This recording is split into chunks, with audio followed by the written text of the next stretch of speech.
Good day and welcome to the dining room table. Here we are going to watch and give some commentary on the White House press briefing for March 21st, 2023. If you live in America, if you do business with America, if you have family in America, or if you're just in another country and you just want to be nosy and know what's going on in America, it's interesting to watch the press briefing. Ms. Jean Pierre, who's the press secretary, she gives her remarks on behalf of President Biden, and then the media is there and they ask questions. You hope that the media is there to ask questions that matter to the people who are reading. That's supposed to be their role, is to disseminate the information. Um, and but here we're hearing it straight from them. The questions are always interesting. They have questions, many different types of questions: national questions, international questions, questions about the president. So, they put this information out there for us to listen to, for us to be transparent, and we should be listening to this information. We should be hearing this, should be giving us resources and information and maybe direction on all aspects of the quality of life, for where we live. So it's important to listen to it. So a lot of people don't always listen to it, but what we're going to do is we're going to give some commentary and get the information out there. So let's hear what Miss Jean Baptiste has to say. Hey, good afternoon, everyone. All right, happy Tuesday. So my colleague Admiral John Kirby is here today to answer any questions on about the President Putin and President Xi meeting in Moscow today, and so and any other questions that you may all have on foreign policy, we'll be happy to take them. Kirby, podium is yours. Afternoon, everybody. I know there's been a lot of interest around the meeting between President Xi, President Putin in Moscow today. So we'll get at that. I just wanted to stop by and be available to you for that. Before I do want to quickly speak to the joint statement between the PRC and Russia that they put out today on deepening their cooperation, including on Ukraine. On Ukraine, I would note that the two sides just said, quote, "The purposes and principles of the UN Charter must be observed, and international law must be respected." Well, we agree. Following the UN Charter would mean that Russia should withdraw from all the territory inside Ukraine, the territory of another member state of the UN, a member that it has invaded. The UN Charter enshrines the principles of respect for the sovereignty and territorial integrity of all countries, including Ukraine. Now, they also said, quote, the parties call for the cessation of all steps that contribute to escalation of tension and the prolongation of hostilities. We agree. One way to stop the hostilities is to pull Russian troops out of Ukraine, but short of that, Mr. Putin could stop bombing hospitals. He could stop bombing schools. He could stop launching Iranian drones into civilian infrastructure. He could stop the forcible deportation of young kids, thousands of them, putting them in filtration camps inside other places inside Ukraine, but also inside Russia. And he could stop reducing cities like Bakhmut to bricks, to piles of bricks. That is a way to stop the prolongation of hostilities. So now if China wants to play a constructive role here in this conflict, then they ought to press Russia to pull its troops out of Ukraine and Ukrainian sovereign territory. They should urge President Putin to cease bombing cities, hospitals, and schools, to stop the war crimes and the atrocities, and end the war today. It could happen right now. And with that, I'll take some questions. The statement also says the Russian side speaks confidently that China's objective and impartial position on the Ukraine issue. Do you see China as having an impartial position on this? No, we don't. How do you interpret this statement? So China, the president of China and the president of Russia, they're making pancakes. They're hanging out. They are just really having a good time. I believe the president of China went to Russia. I'm gonna get that piece and cover that piece. But and the reporters, they're asking questions as if, should we be worried that, you know, Russia is over there against us and China is hanging with them? So let's see his response. Well, certainly, I'm not going to do a book review on their statement. They can do that. They can speak to their words, but I don't think you can reasonably look at China as impartial in any way. They haven't condemned this this invasion. They haven't stopped buying Russian oil and Russian energy. President Xi saw fit to fly all the way to Moscow. Hasn't talked once to President Zelensky. Hasn't visited Ukraine. Hasn't bothered to avail himself of the Ukrainian objective. And he and his regime keeps parroting the Russian propaganda that this is somehow... This is where you want to get the information from. This is where you want to get the information from, because I mean, sometimes when the media put the news out, they're taking it, they're chopping it up, they're putting it how they want. You're hearing it straight from him that they're paying attention to how China is moving with Russia. That's basically what he's saying. A war of the West on Russia, that it's some sort of existential threat to Mr. Putin. That's just a bunch of malarkey. Ukraine posed no threat to anybody, let alone Russia. So no, it can't be seen that Russia's impartial. Now look, if he's willing to talk to President Zelensky and willing to get the other side, and we, you know, if any future potential negotiation can incorporate Ukrainian views and perspectives, and can be achieved and pursued with Ukraine, as President Biden has said, nothing about Ukraine without Ukraine. If that's the direction, then that's something that that could be seen as impartial. But I just don't think right now that they can be seen that way. Are we watching a budding alliance between China and Russia here? I think you've seen over years now these two countries growing close together. And I'm going to show another video where they were like making crepes. The president of China and the president of Russia were making crepes. I mean, in America gets a lot of their products from China. So, I mean, a lot of items you pick up, it says made in China. So I don't really get it either. Peter asked a question similar to that yesterday. I wouldn't go so far to call it an alliance. Yesterday, I called it a marriage of convenience, because that's what I think it is. In President Putin and Russia, President Xi sees a counterweight to American influence and NATO influence, certainly on the continent and elsewhere around the world. In President Xi, President Putin sees a potential back. Kind of feel like he's giving too much information, but, you know, he knows what he's doing. You know, he's giving the people the information without giving them too much, but it still seems like you're giving me so much information of how you break it down. But this is good information. If this is information that they're giving to the public, we should be paying attention to it, and we should be listening to it. Backer here. This is a man who doesn't have a whole lot of friends on the international stage. Like, you count him on one hand mostly. And he really needs and wants President Xi's support for what he's trying to do, because he's blowing through inventory. He's blowing through manpower. His military is getting embarrassed constantly. They've lost greater than 50% of the territory that they took in the first few months of this war. He needs help from President Xi, and that's what this visit was all about. Now, whether it results in anything, we'll see. Go ahead, John, two questions for you. Is the U.S. aware if there has now been an official request from Putin to Xi for lethal aid to be used in Ukraine?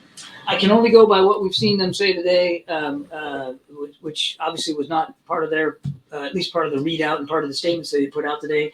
I would tell you what I said yesterday and remains true. We don't think that China's taken it off the table, but they haven't moved in that direction. We've seen no indication that they're about to or fixing to provide lethal weapons. And my second question, the president considers Vladimir Putin to be a war criminal. I'm just wondering what it means to President Biden that Putin calls Xi Jinping a friend. I think we're overly... The media is really, really concerned with the relationship between China and Russia. Really, really concerned. by his face, I mean, this is a question he's being asked many times in many different ways, and by his face, he don't. This is a tough job for him. This is a really tough job for him. Exercised about that comment. I mean, it wasn't that long ago, MJ, where they were talking about a relationship without limits, right? Partnership without limits. So we're not going to get all hot and bothered about the use of friends. What? He just called them a marriage, like what is it, convenience marriage, I believe he had said. He's coming out and saying I don't know. He must have, I don't know, maybe he had a cup of coffee right before he came out or something, because he has energy, and he is just he's upset. He's upset. The meeting that they had a few minutes ago must have been very interesting, because he's getting a whole lot of questions on China and Russia. What we've seen is these are two countries that are growing closer together, that see in each other useful purposes for pushing back, as I said yesterday, for chafing and bristling at a rules-based order around the world. They want to change the rules of that game. In fact, they would love nothing better, both countries, to see the rest of the world play by their rules, rather than the ones that are enshrined in the UN Charter and what everybody else is following. I mean, once again, America has a lot of products that are made in China. You can go into any store and you will pick up, and majority of the products will say made in China. If you go into the city, New York City, a lot of the property is owned or financed by banks of China. A lot of it. The some of the most expensive properties in New York City. So this is just confusing, I guess. They're concerned about the relationship, but they hold so much of your money. So that's what's going on here. Just, John, to clarify one thing, because this is what Steve asked you, it is regarding the statement, the Russian side speaks positively of China's objective and impartial position on the Ukraine issue. Is the view of this government that China is no longer impartial, or is not impartial? We never said China was an impartial participant here. Does this statement, does this meeting improve or make it more difficult for President Biden to ever meet again with President Xi, at least anytime soon? President Biden, the president wants to keep the lines of communication open with China. Nothing's changed about that. And as I said yesterday, at the appropriate time, we'll pursue another conversation with President Xi. And in a semi-related matter, the president of Taiwan has now announced their plans to come to the United States briefly and then head to Central America. Are there any plans for any U.S. officials to meet with the president of Taiwan when they're in the United States? This is, as you know, these are called transits, not uncommon. President Tsai has done it 6 times. Every single Taiwan president in recent memory has done this. It is unofficial and personal in nature in terms of travel.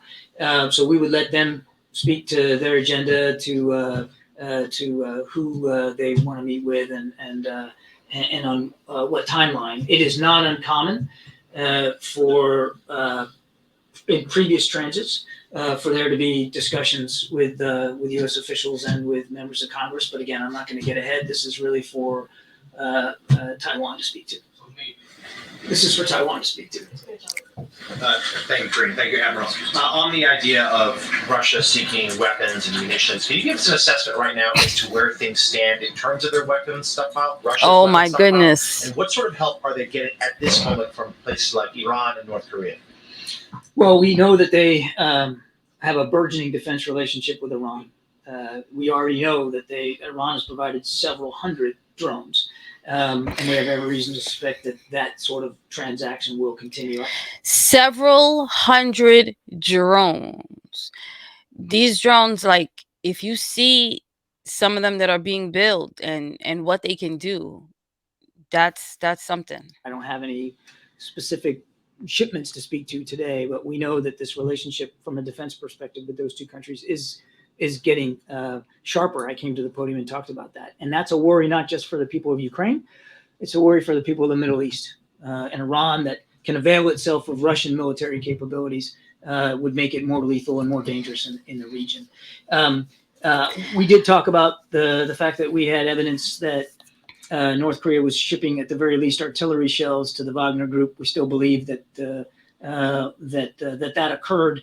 I don't have any additional shipments of things to speak to.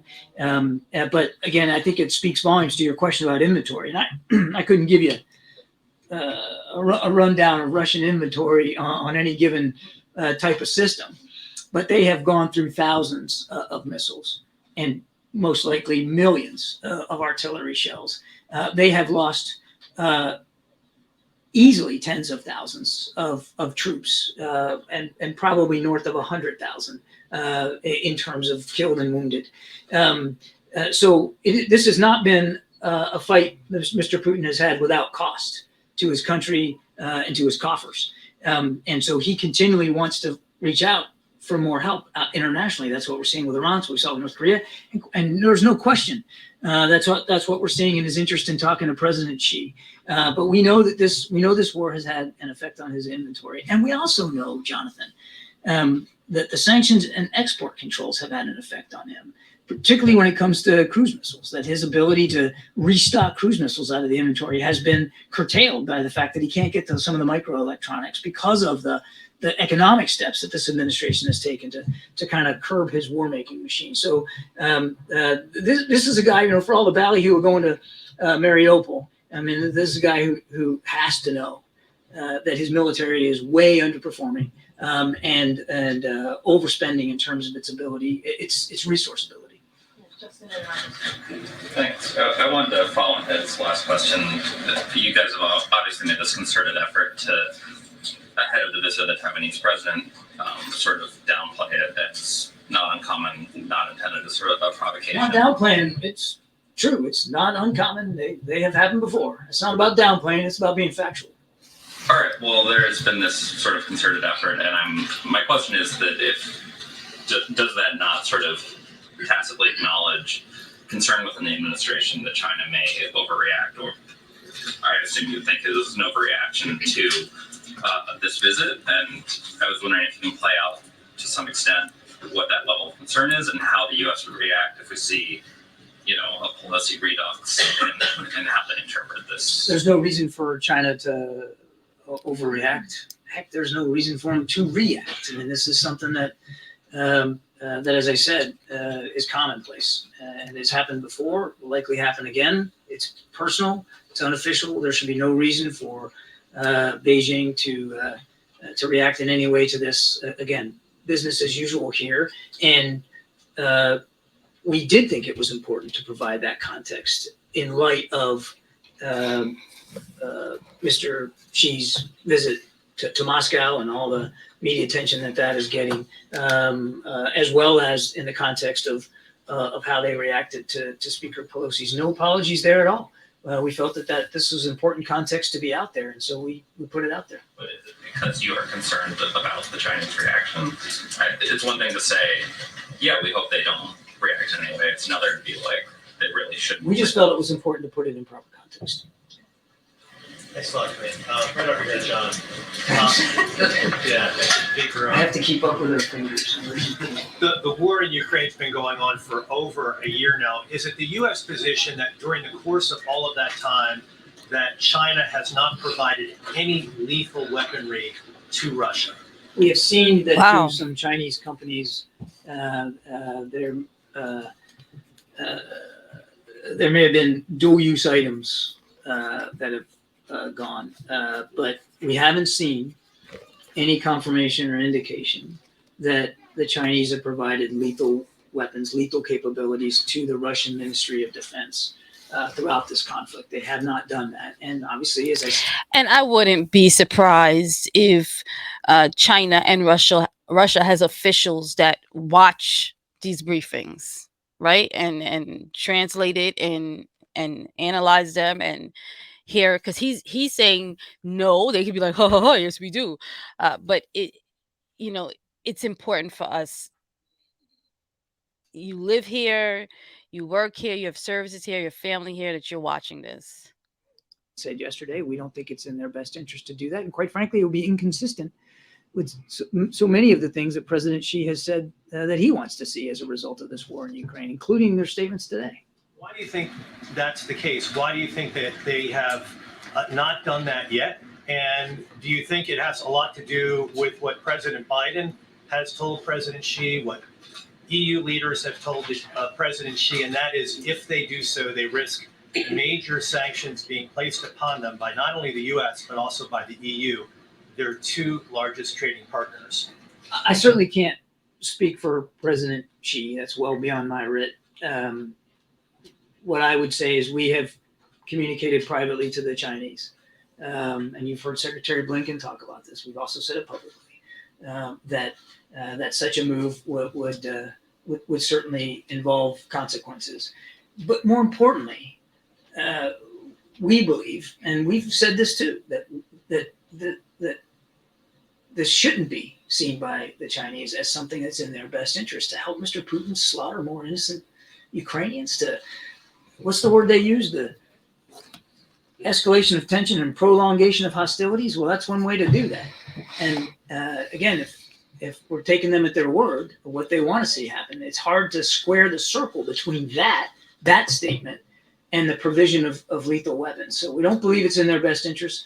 A country like China that has a very powerful economy and does have influence around the world, to want to see that influence stained by helping Mr. Putin murder more Ukrainians.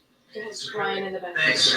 John, I guess over here. Thanks. The follow-up to that question, is there any indication that the visitation by Xi to Putin could lead to a de-escalation? Have you all seen anything that the statement that they put out about the escalation, in fact, was a warning to Russia? We're still working our way through the language here. So I don't want to get into a deep analysis, but coming out of what we've seen today, we haven't seen anything that they've said, they put forward, that gives us hope that this war is going to end anytime soon. As a matter of fact, Mr. Putin said something to the effect today, or his spokesman Peskov, I think, said something to the effect today that they're willing to negotiate, but it's the West and Ukraine that is refusing, which of course is absolutely false. So we've seen I don't think the meeting today gives us great expectations that the war is going to end anytime. As a Wow. follow-up to that, is there any indication that we would be willing to talk with, or let me put it another way, is there any indication that Russia is showing any signs that they would back off at any point in time? Are they still, guns blazing? Gun blazing, he said. He's changing his calculus. Thank you, John. About the bill President Biden signed yesterday, he says he will declassify COVID origins intel except info that would harm national security. Is there a bigger national security threat than something that killed 1.1 million people? Yeah, I've seen some of the commentary on your network about this. The president obviously has to balance transparency with national security, Peter. Of course he does. Right when coming into office, ordered the declassification of what the DNI had on COVID origins, ordered the entire intelligence community, and added the Department of Energy to that list. Where is it? Hey, let me finish my If answer. we're talking about the beginning Added of the his Department term. of Energy and the national labs, told them to keep studying it.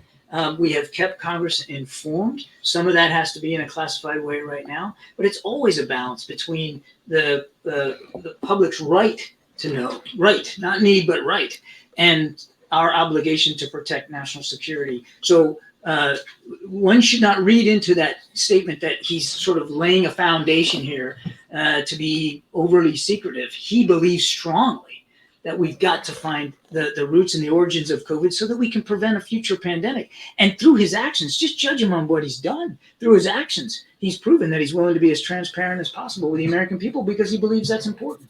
Does the White House hope that the lab leak theory is not true? We don't have a hope one way or the other, Peter. What we want is the ground truth. Wherever that takes us, wherever the science takes you, wherever the facts takes you, President Biden wants to know so that he can help work with the scientific community to prevent a future pandemic. There's no thumb on the scale here, Peter. It's not about not wanting a certain outcome. We just want the best. Notice how they know the media by name. first name, not even company's name. Possible outcome that we can get. And just quickly about the meeting today, the Xi-Putin meeting. In November, when President Biden met with Xi, he said, I want to make sure that every country abides by the international rules of the road. Does he think China is abiding by the international rules? Ooh, look In at that some question. cases, we have significant concerns about Wow. China's behavior, particularly their coercive and aggressive behavior, for instance, in the South China Sea and pursuing false maritime claims, concerns about intellectual theft, and some trade practices. And the president's been very open and honest about that, and he was when they met in Bali. But there are other areas where we believe there's room for cooperation with China, and we want to be able to pursue that too. But in order to do that, Peter, you got to keep those lines of communication open. You got to have that ability to talk, particularly when things are tense like they are right now. And remember, they were supposed to go to China, but they had the balloons, which China said wasn't, they said they were weather balloons, but America said, no, they were spy balloons. So they had to call off the trip. They're supposed to go back on the trip to China and meet. So this is a real sticky situation here. Now, and that's what the president wants to get back to. Thanks, Kirby. In that joint statement today, Russia and China warned against the war transitioning to a, quote, uncontrollable phase. Ukraine is preparing a counteroffensive. Does the U.S. see that part of the joint statement from Russia and China as a specific warning to Ukraine and the West? It's difficult to know what they mean by an uncontrollable phase. Certainly, we noted that language ourselves. I can't tell you for sure that we know exactly what they're referring to. I will not speak ever about future operations, particularly for the Ukrainians. That's for them to speak to, and I wouldn't get ahead of anything that they might or might not do. We do know that President Putin is making plans to go back on the offense. I mean, he's got Wagner continuing to throw literally human flesh into Bakhmut to try to take that town. And we have every expectation that he's going to plan for other offensive operations as the weather gets better. What we want to make sure we're doing, and we just announced another package yesterday, is that Ukraine is ready to defend themselves against those offensive operations. And if they choose to. Did you hear that? They just had another package yesterday. And if you look at my other video with commentary, he announced how many more million, I don't know the exact number, that Ukraine was given. I don't know if any media picked up the story, but he did say it.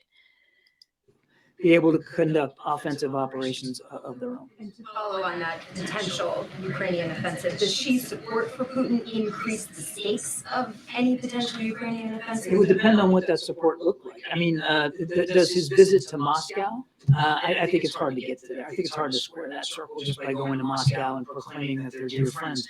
But if the tangible support changes, certainly if it changes in a lethal way, then obviously that would be additive to Russian military capabilities, which of course we would all have to take seriously. Thank you, Corinne, and John, thanks for doing this on back-to-back days. Today marks the 100th day of the eco protests along the Latin corridor in the Karabakh region between Armenia and Azerbaijan. So I've got two questions on that. First of all, what is the administration's position on the ongoing conflict? And does U.S. view the presence of 2,000 Russian soldiers in the Karabakh region as a cause for concern? I would just, broadly speaking, what we've said before is we urge all sides here to de-escalate. We don't want to see any of this violence, and we want to see all sides take appropriate steps to de-escalate the tension and to stop the violence. But beyond that, I'm really not prepared to go today. And what about the Russian troop presence? I'm not prepared to go beyond that today. Good. Thanks, Green. Thanks, Kirby. I wanted to ask about the upcoming trip to Canada and what does the president currently have? Is he prepared to talk about the problems that Canadians are having at the northern border? But is he also concerned that Canada is behind on its contributions to NATO, especially as the war in Ukraine goes on? I think we're going to have more to talk about tomorrow on this, so I don't want to get too far ahead of where we are. Canada, as you know, is not only a neighbor to the north, but a NATO ally. And the President and Prime Minister Trudeau have a terrific relationship. He's looking forward to getting up there. There are a range of issues that you can imagine they'll talk about. Everything from NORAD and modernization of NORAD capabilities, as well as, of course, I think military security and national security issues are a bit large. Migration concerns, climate change. There'll be certainly issues of trade to discuss. There's a lot, but I think we'll have more to say about that tomorrow. I completely agree with Mr. Kirby and Lindsay's Ms. Reynolds. Yesterday when you were here, you were asked about Vice President Harris's trip to Africa, and you said that it's a trip that's about Africa. But it's also a part of the country, or part of the world where the Chinese have been investing billions upon billions of dollars. And can you talk at all about whether countering that influence is important at all to the administration? Did you hear what she said? China has been investing a lot of money in Africa. Our focus on the continent is, as I said yesterday, about the continent. And we're mindful, of course, of Chinese efforts to improve and deepen their involvement in Africa, Latin America. And one of the things that came out of the African Leaders Summit was a growing recognition that we perceive by African leaders that they're beginning to realize that China's not really their friend. Ooh. They get these loans, high interest. Wow. Can't pay them. China says, hey, bills come due, so I guess I'm going to take this and this and this. Wow. And that's starting to happen. Wait, did you hear what he just said? They get these high interest loans, they can't pay, and then China says, give us this, give us this, give us this. Across the continent, and African leaders are beginning to see that China's interests in the region are purely selfish. Wow. As opposed to the United States, we are truly committed to trying to help our African friends deal with a spate of challenges: food insecurity, energy insecurity, both of which, by the way, have been drastically exacerbated by this war in Ukraine by Mr. Putin, contrary to what Foreign Minister Lavrov would say. Counterterrorism, where we are still partnering with some of our African partners to go after terrorist networks. Climate change, I could go on and on. And that's why the president, coming out of that summit, assigned Johnny Carson's as the implementer. An implementer, a guy whose whole job is to go out and take all the things we talked about in the summit and make it true. And part of that, of course, is going to be principal level travel. And the vice president will be having discussions with African leaders on all those issues when she travels, and she's very much looking forward to that. I have a follow-up on the African trip. In countering China's influence on the continent, is the vice president going to take on some of the human rights issues that are present in Ghana and Tanzania and in Zambia? Because that's something that we know that China does not do as a matter of policy. How is she going to negotiate that difficult position? The vice president will, of course, raise human rights concerns everywhere she goes. That's part and parcel of American leadership around the world. We're not afraid. In fact, it's a sign of how much we care about other nations and partnerships that we are able and willing to have those kinds of conversations. So of course, she will raise human rights concerns appropriately everywhere she goes. Publicly? I won't get ahead of the vice president's meetings or how she's going to couch this, but of course, that's part and parcel of every conversation that we have with foreign leaders around the world. It has to be. Follow up on something you just said about China's ability to be impartial. You just said if China can truly be impartial and Ukraine is on board for talks, is that something that the U.S. would support if Ukraine were interested in China brokered talks? Nothing about Ukraine without Ukraine. President Zelensky, He says that every time. They ask the same question all the time. Keeping it behind, and he believes will help lead to a just peace, as he refers to it. Then he'll find no better friend in that effort than the United States. I agree. Hi, John. 10 months, not a single opportunity is given. This is not how it works. I've attended your dozen press They are conferences. always at it in that media room. This is not how it works. Go ahead. Hi, John. Today, the Ugandan parliament voted in favor of an anti-homosexuality bill and is set to host a summit soon with other African nations on potentially passing other bills across the continent. It's my understanding that Ambassador Thomas Greenfield spoke to the Ugandan president about this bill. I asked this question because sources tell me that Russia may be playing a major role in the influence of this larger anti-LGBTQ movement and is using it as a wedge between the U.S. and Africa. Considering the U.S. is currently engaging with Africa on other issues, is this a concern for the U.S.? Oh, of course it is. And President Biden has been nothing but consistent about his foundational belief in human rights, and LGBTQ plus rights are human rights. We, again, back to the earlier question, we're never going to shy away, be bashful about speaking up for those rights. The press secretary says it all the time anyway. To live as they deem fit, as they want to live. And that's something that's a core part of our foreign policy, and it will remain so. Go ahead in the back. Go ahead. To follow up on what you said yesterday on Iraq, on the anniversary, is there a message for some of us who are actually there and remember, to the families, the 4,000 men that lost their lives, the 35,000 injured, and the 2.5 million that served? And then second, Japan is hosting the upcoming G7 in Hiroshima. The Japanese Prime Minister is currently in Ukraine. This is a big step for Japan.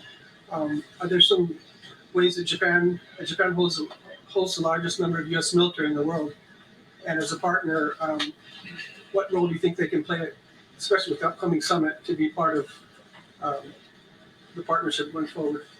And then finally, the Japanese is the biggest partner. They've never had an interview with the president yet, so hopefully before the summit, if that can be worked out. Thank you. Maybe before the end of the briefing. I will defer to Karine on issues of interviews with the president. That's your job, not mine.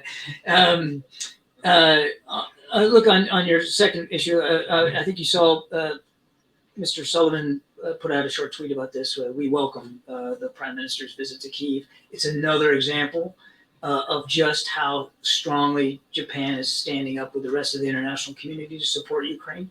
And certainly as a close ally of the United States, we're very appreciative of all the things that Japan continues to do, not just in supporting Ukraine, but in promoting security and stability in the Indo-Pacific. I mean, they have rewritten their national security strategy. They have taken a more assertive role in terms of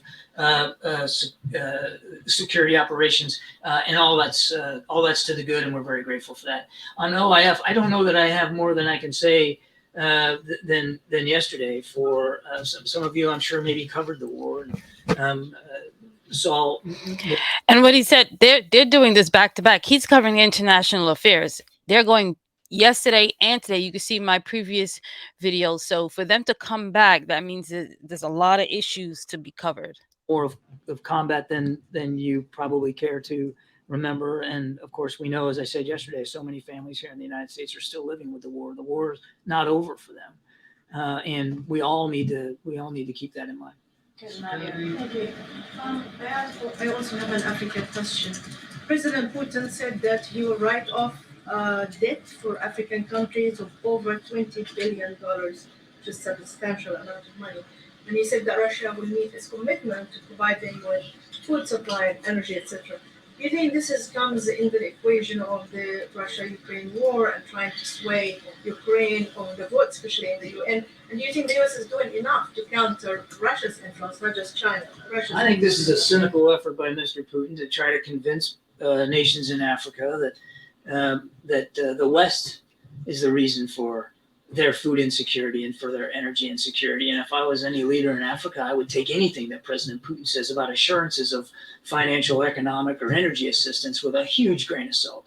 I mean, it is Mr. Putin's war that has contributed to the food insecurity on the continent. It's his war that has contributed to the energy insecurity on the continent. And he might like to gloss over that and send Foreign Minister Lavrov on field trips all over Africa to say that it's the West's fault or it's the United States' fault, but it's not. It can be tied directly. Now, it's also due to drought, climate change, and even domestic instability. I don't want to overstate other factors here, but don't make no mistake, his war in Ukraine is having these kinds of effects on the African continent. And if he's serious about addressing it, if he's serious about winning over African audiences, about making things better, rather than throwing out false promises of loan relief, he ought to just pull his troops out of Ukraine. Then, if there's no war, energy and food insecurity will be a lot less worrisome for everybody. Thanks, John. There, thanks. Appreciate it. The bill that the president signed yesterday on COVID origins, it calls for the declassification within 90 days. Can you give us a better sense as to when that information will actually be declassified? Are we talking about days, weeks, months? I can't give you a date certain right now. I mean, he just signed this yesterday. We're mindful of what the legislation says in terms of the 90-day time frame. We'll work on this as diligently as we have been working on it, and we'll be fully transparent with the American people, again, appropriately to our own national security concerns, but I couldn't give you a date certain on the calendar. When it's out there, people will be able to see it for themselves and form their own opinion. At this point, has the president formed an opinion as to what he thinks happened? No, he has not. Nor would he. Why would he? He wouldn't form an opinion before he has access to more and more intelligence about what happened. I'll tell you what he has formed an opinion on, and that is that it's important that we get to the roots of it so that we can prevent another pandemic, and that that scientific research labs who do important work also know that they need to be as accountable and transparent as they can be with the research that they're conducting. That he has formed a strong opinion on, but he's made no conclusions, nor would he until more information is available. Thank you, Admiral. Appreciate it. Back here. Thank you. If I may turn your attention to Nicaragua, sir. Nicaragua. Okay. Nicaragua is my question. Okay. So you may know that Daniel Ortega recently threw into prison Bishop Rolando Alvarez, well-known, well-respected bishop throughout the world, but in Nicaragua, that's where he was bishop. He was thrown in prison for 26 years on trumped-up charges. The question one, are you aware of any efforts the U.S. is making to free Rolando Alvarez? I'm gonna have to take the question and get back to you, sir. I'm not tracking that particular case. Would the Biden administration have any message for the Ortega regime that continues to persecute Catholics in that country? We have been clear and consistent with nations all over the world about the importance of religious freedom and proper human rights and civil rights for not only their citizens, but certainly for ours as they travel abroad. But I don't have any more specific on that. Okay, two more. Thanks. Admiral, you talked about how Russia's forces are going through ammunition, going through personnel. We've seen reports about them increasing the draft to get more soldiers. At what point do they start running out of ammunition? I mean, do you have an assessment on how long they can continue what they're doing before either someone resupplies them or they have to? I think you can see in his own efforts, right, to hire Wagner, and for Wagner and Mr. Prigozhin actually bragging about going to prisons and getting more convicts. I think you can see in what they're doing in Bakhmut. I think you can see it in their outreach to Iran, and now trying to forge some sort of transactional relationship where Iran actually gets access to Russian military capabilities. I can see it the outreach to North Korea for artillery, and of course this meeting in Moscow, which, make no mistake, Mr. Putin was hoping would lead to additional support from China. You can see it in what Mr. Putin is doing.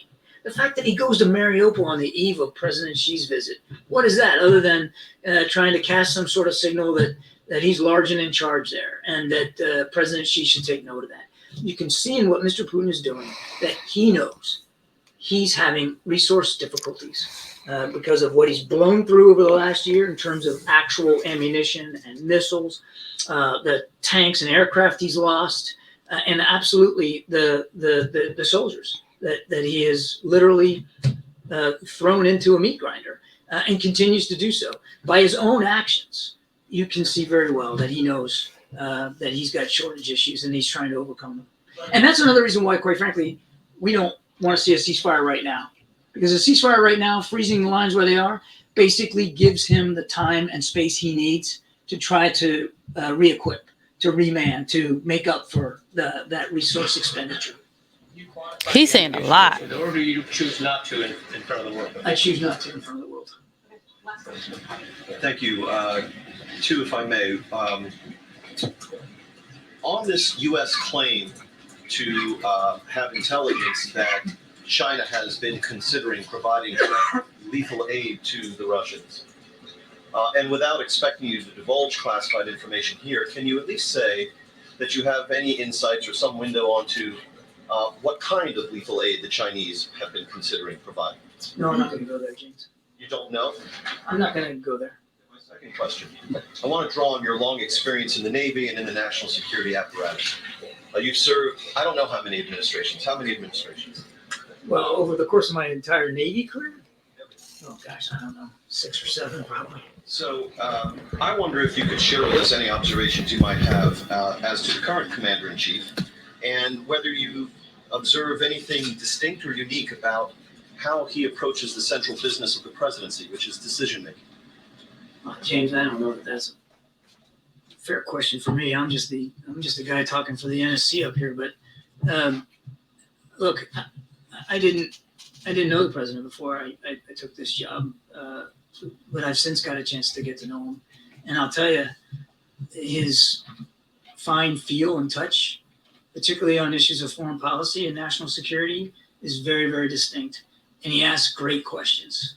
There's not a single engagement that I've ever had with him where he wasn't pushing and pressing and wanting more detail and wanting a deeper level of context. He thinks these things through carefully. And I can tell you, this I know for sure, certainly, because of my job at the Pentagon too, before I came here, that when it comes to putting America's men and women in uniform in harm's way, you won't find another commander-in-chief who thinks more carefully, deliberately, and consciously about that than President Biden. Thanks, everybody. Appreciate it. Thank you. All right. Thanks, Admiral. Okay. I know folks have to gather at like 4:15, so we'll try to do this super quick. As you just heard from the president earlier this afternoon, this administration is taking historic action to protect our nation's most cherished landscapes. Today, President Biden established 2 new national monuments, the Awikame National Monument in Nevada, also known as the Spirit Mountain, and the Kastner Range National Monument in Texas. Monument in Texas. Together, these new monuments protect our over 500,000 acres of public lands and honor a tribal site and our military veterans. In addition, the president directed the Secretary of Commerce to consider initiating a new national marine sanctuary designation to protect all U.S. waters around the Pacific remote island. These actions continue to deliver on the most ambitious land and water conservation agenda in American history. In his first year in office, President Biden has protected more lands and waters than any president since JFK. Over the last 2 years, he has secured the largest investment in climate, environmental justice, and conservation ever. And he has put the entire U.S. Arctic Ocean off limits to new oil and gas development. President Biden's aggressive climate agenda could not come at a more important time. Yesterday, the United Nations issued a sobering report on the state of our climate, underscoring the critical importance of President Biden's climate leadership at home and also abroad. Now, remember, when President Biden came into office, he talked about how climate change was one of the most important crises that we needed to address. And that's what you've seen from him over the last 2 years. He rejoined the Paris Agreement and rallied more than 100 countries to join the global methane pledge to reduce methane emissions. He secured the most ambitious climate legislation, which has sparked a clean energy manufacturing and jobs boom here at home while accelerating the global clean energy race abroad. He put the United States back on track to reach its clean energy goals, reducing U.S. greenhouse gas emissions in half by 2030 and reaching net zero goals. And on the president's watch, EV sales has tripled and domestic solar capacity is on track to increase 5 times by next year. But here's the thing. MAGA House Republicans want to reverse that progress. They want to repeal the Inflation Reduction Act, which is helping Americans save on solar panels, electric vehicles, energy efficient windows, and so much more. And the extreme MAGA Freedom Caucus is proposing draconian budget cuts that will raise costs for hard-working families. The House Republican proposal will increase healthcare premiums by an average of $800 per year for nearly 15 million Americans. eliminate Pell Grants altogether for 80,000 students, and reduce the maximum Pell Grant by nearly $1,000 for the remaining 6.6 million students. Cut child care access for 100,000 children, cut vital nutrition assistance for 1.2 million women, infants, and children. And as we said yesterday, the MAGA Republicans' proposal will be a 5-alarm fire for hard-working families. While President Biden is focused on giving those families more breathing room, MAGA congressional Republicans would increase costs and worsen inflation. And with that, hello, Josh. Hi, how are you? Great to see you. Happy Tuesday. Happy Tuesday indeed. 2 questions. Sure. Today, Treasury Secretary Yellen said the federal government could step in to protect depositors at banks if there is a risk of contagion. What does the administration think about that risk of contagion? Is that about fundamentals in the economy or the psychology of the markets? So as you mentioned, Secretary Yellen was at the American Bankers Association, and she delivered remarks early this morning. And as she said, just want to quote her for a second, the federal government delivered decisive and forceful actions to strengthen public confidence in the U.S. banking system and protect American economy. And that's what you've seen from this administration about almost 2 weeks ago when they stepped in when we saw this this crisis happening. But our focus has been very clear. The president's focus on this has been very clear, which is strengthening the banking system and protecting depositors. That has been what has been the forefront of the minds of the federal regulators and also the Department of Treasury.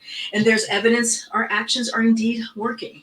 They're restoring confidence in the safety of deposits. Treasury has seen deposit flows stabilize, which is incredibly important in regional and also small banks. In some cases, mostly reverse. And so that has been the focus of this administration for the past 10 plus days. Then, secondly, the Los Angeles School District, the second largest in the country, is shut down for a 3-day strike. Should school staff be paid more money? So look, and we've talked about this before. We respect the process and employees' right to engage in protected concerted activities. That is something you hear the president talk about how he supports the collective bargaining process, and that is something that he will continue to do.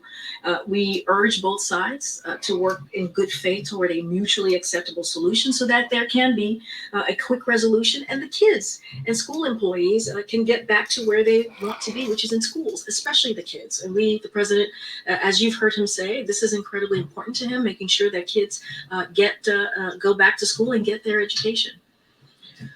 To follow up on Josh's first question, can you insure all deposits in the U.S. banking system, and do you need legislation? So look, there are many things, and I have talked about this, well, let me step back. The president and the administration, they took quick action when this happened a couple of days ago. And of course, there's things that Congress can do. We've talked about how the president has already called for Congress to make it easier for regulators to claw back compensation, impose civil penalties, and ban executives from working in the banking industry. So that's something that we've asked for. But as I was mentioning a moment ago, there are quite a bit that we can do without Congress. And this is what you have asked. The president has asked regulators to do in the last 2 years, to take actions over the last few years to reverse the last administration's deregulation, which we know happened back in 2018 after the Obama-Biden administration put in strengthening regulations back after what we saw in 2008. So look, we don't want to let Congress off the hook. We want Congress to continue to certainly to take action, and so we're going to call on them to do just that. Corinne, I know this White House doesn't weigh in on the Fed's policy deliberations, so not asking you to do that, but just in the bigger picture, can you give us a sense of how the White House is watching Jerome Powell's statement tomorrow, as well as the interest rate decision that is coming? Look, I just want to be very, very careful here. I'm just going to go back to what we have said many times. The Fed is indeed independent. We want to give them the space to make those monetary decisions. And I don't want to get ahead of that. I don't even want to give any thoughts to what Jerome Powell might say tomorrow. I just want to be really, really mindful and careful here. Totally different topic. Does President Biden believe that it is appropriate for a person who is indicted to run for office? So, nice way to ask, MJ. Very clever. So I'm going to be again really careful from here as it relates to any upcoming elections, and specifically, I'm assuming you're talking about the 2024 election. I'm just not going to give it any analysis. She's also talking about Donald Trump. Foresight, any type of kind of decision or thoughts on that, because we are covered by the Hatch Act. So not going to speak to politics, and I'm just going to leave it there. Catherine, has the president seen the video that seems to show the moments during and after Ivo Otieno was died while in law enforcement custody at Virginia's Central State Hospital? Has he been briefed on this? Yeah, we've definitely seen the reports. I know the president has been tracking this. Look, I said this last week when I was asked by the Griot, I believe by Ava Ryan. Our hearts certainly go out to the family on this devastating event that occurred. The president is indeed, he saw the reports. We've been paying attention to the reports. We're just going to be incredibly mindful on speaking on this as there's a current investigation. Touch with the Otieno. I don't have a call. We don't have a call to preview or to speak to at this time, but clearly this is it was devastating. Again, what we saw, and our hearts go out to the family. Okay, just. Thanks. I just wanted to follow up on Steve's question. And in your answer, you highlighted the president's past actions, said Congress shouldn't be off the hook, but you today and yesterday avoided talking about what, if any, unilateral actions that the president considering going forward to sort of stabilize the financial system. And I'm wondering what strategy is there, especially after we saw the sort of robust response a little over a week ago.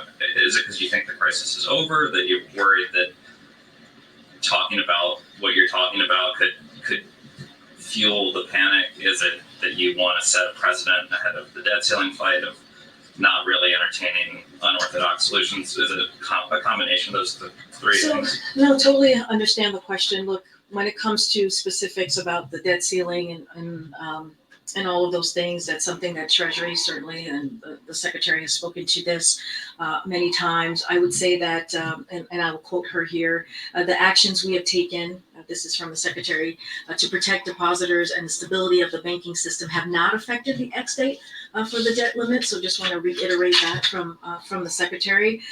Look, as it, if we're worried about unorthodox interventions, no, we're not. We're going to use every tool that we have to make sure that the American people have the confidence. That's what we've been trying to work through these last almost 2 weeks, is that making sure that they feel that their deposits will be safe and will be there when they need it. And that's what's important in the actions and what the president has asked the regulators to do, and also the Treasury Department to do. So it's fair to say that those conversations are ongoing, but you don't necessarily want to detail them because of confidence. Well, I mean, this is something that lives in the Treasury Department. This is something that they have been tasked with as it relates to dealing with this issue that we have seen. That's the directive that the president has given the secretary and the regulators. So that lives there. So that's something that I would, that's why I'm referring you to them. But we are going to do everything that we can to use the tools that are given to us to make sure that, again, that the American people feel confidence, and they should, right? That's kind of what you heard from the secretary today, that we see a stabilizing, that the banking system is resilient. And a lot of that is because of the work that this president has done. I know you've mentioned the current things that he's doing, but let's not forget what occurred in the Obama-Biden administration and how they were able to strengthen that, the regulations. And so that work will continue. But again, we can't let Congress off the hook. They have to take some actions as well. Yeah. Thank you. No, go ahead. Yes. We know that Chicago, Atlanta, and New York City are in the running for the Democratic convention, and ultimately the decision is up to President Biden. What are the factors he's looking for, and will the whole city be announced before the president makes his second term announcement official, or is the timing not related? Okay, so first let me answer your last question first, which is the president has said many times that he intends to run. I'm not going to go beyond that. that is for the president to decide clearly. And look, that question that you just asked me is a political question that lives with the DNC, the Democratic National Committee. So that I would refer you to them. But all of us are probably tracking that a decision hasn't been made on that front. Again, that's for the DNC to decide. But just like many of you, all of you here, we will all find out at the same time which city gets chosen. I just can't speak to that from here. I wasn't asking about the DNC. Oh, okay. I was asking because the DNC does the vetting and the site selection, but then they give a recommendation to the president, who is the decider, just like when the primary happened, the news came out from him.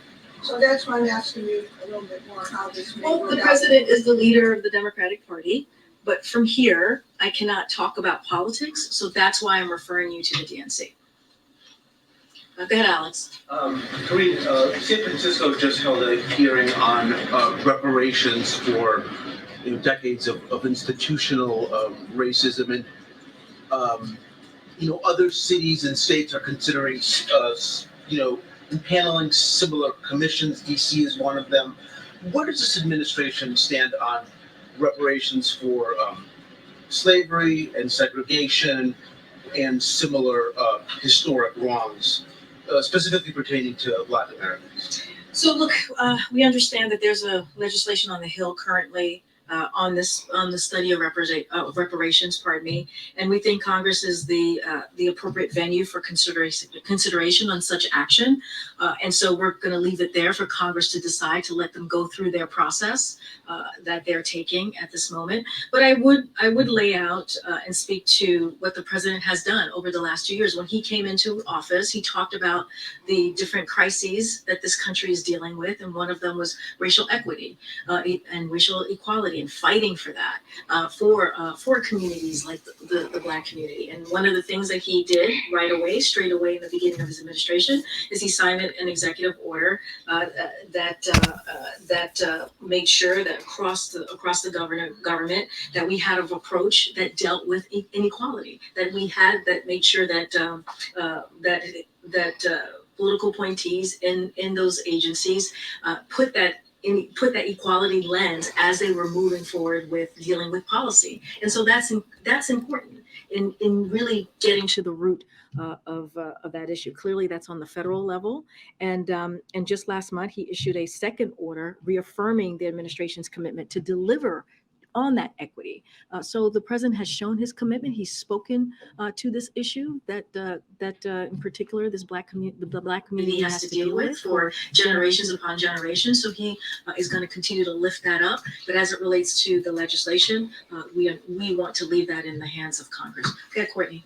Thanks, Green. I wanted to ask about the Supreme Court. The American Bar Association passed a resolution urging the Supreme Court justices to agree to an ethics code, given how consequential their decisions have been over the last year, and there are bills in Congress considering this. What's the president's position on a mandatory code of ethics for the highest court? So I'm just not going to speak to that from here.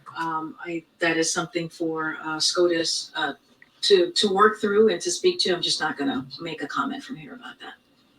Yes, Steve.